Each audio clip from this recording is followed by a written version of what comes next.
اعوذ باللہ من الشیطان الرجیم، بسم اللہ الرحمن الرحیم۔ اسٹیج پر تشریف فرما علماء اکرام اور ذمہ داران شہر،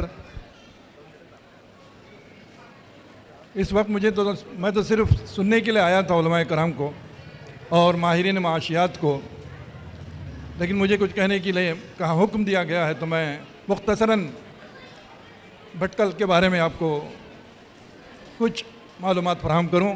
ویسے محترم مولانا عبدالعظیم صاحب نے اسلامک ویلفیئر سوسائٹی سے قبل جو کوششیں غیر سودی میدان میں ہوئی تھیں مختصراً لیکن بڑی کارگر تھی، تقریباً 1972 سے میں کہوں گا، پھر اس کے بعد میں 1983 میں اسلامک ویلفیئر سوسائٹی کی بنیاد پڑی۔ ویسے سود سے بچنا ایک بڑا انتہائی کیا کہیں گے اس کو، ایک انتہائی حکم ہے اللہ تعالیٰ کا۔ حرام چیزوں میں اللہ تعالیٰ نے کچھ گنجائشیں رکھی ہیں۔ اضطراب کی حالت میں آپ گوشت کا استعمال کر سکتے ہیں، اس طرح کی بہت ساری چیزیں ہیں، لیکن سود کے بارے میں اللہ تعالیٰ نے اس کی کوئی مہلت ہم کو، اس کی کوئی چھوٹ نہیں دی۔ لیکن واقعہ یہ ہے کہ امت نے اس کو بہت لائٹلی لیا ہے۔ یہ بہت بڑا المیہ ہے ہمارے لیے کہ اگر اس وقت کسی عبادات کے بارے میں اگر کوئی جلسہ بلایا جاتا تو ہزاروں نہیں اور بہت بڑی تعداد میں لوگ جمع ہوتے، لیکن امت اس وقت غافل نہیں کہوں گا، لیکن ابھی تک کھل کر اس کے سامنے سود کی حقیقت آئی نہیں ہے۔ میں تقریباً 30-35 یا کہیں 40 سال سے اس کا مطالعہ کر رہا ہوں اور عملاً اس وقت اسی فیلڈ میں موجود ہوں۔ بہت بڑا اہم کام ہے، بہت ساروں کی ضروریات پوری ہوتی ہیں اور دعائیں بہت ملتی ہیں۔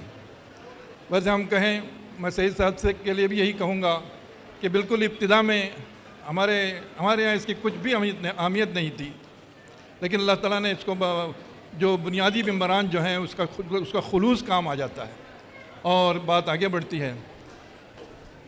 ویسے میں کہوں گا کہ غیر سودی اعتبار سے جو کچھ بھی کام ہو ہم کو اس کا ساتھ دینا چاہیے۔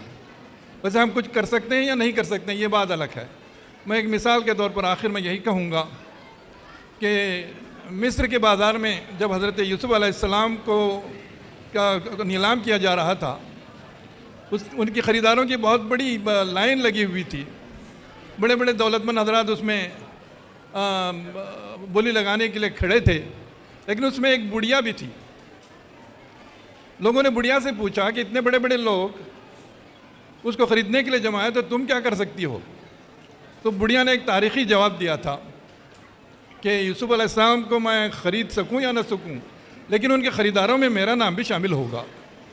میں اسی مناسبت سے کہوں گا کہ غیر سودی لائن سے یا غیر سودی اعتبار سے جو کچھ بھی کام ہو رہا ہے، ہوگا آئندہ بھی، ہم اس کا دل کھول کر ساتھ دیں۔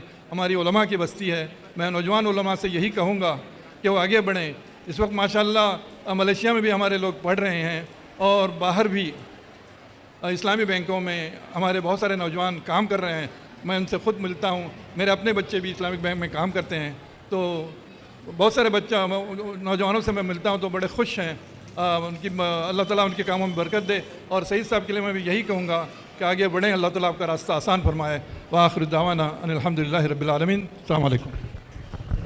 شکریہ محترم۔ بارے دنیا میں رہو غمزدہ یا شاد رہو، ایسا کچھ کر کے چلو یہاں کہ بہت یاد رہو۔ اب میں